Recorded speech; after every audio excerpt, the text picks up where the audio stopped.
5 Maintenance Tips for Heavy Machinery, Part 2. Number 4, put your toys away.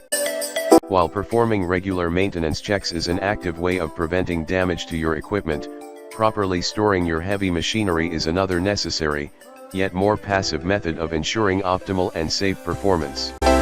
All large machinery should be kept in covered, moisture-free storage with environment control if necessary. This will help save your equipment safe from the dangers of water, which can lead to rust and corrosion, as well as from the harshness of direct sunlight. Number 5, knowledge is power.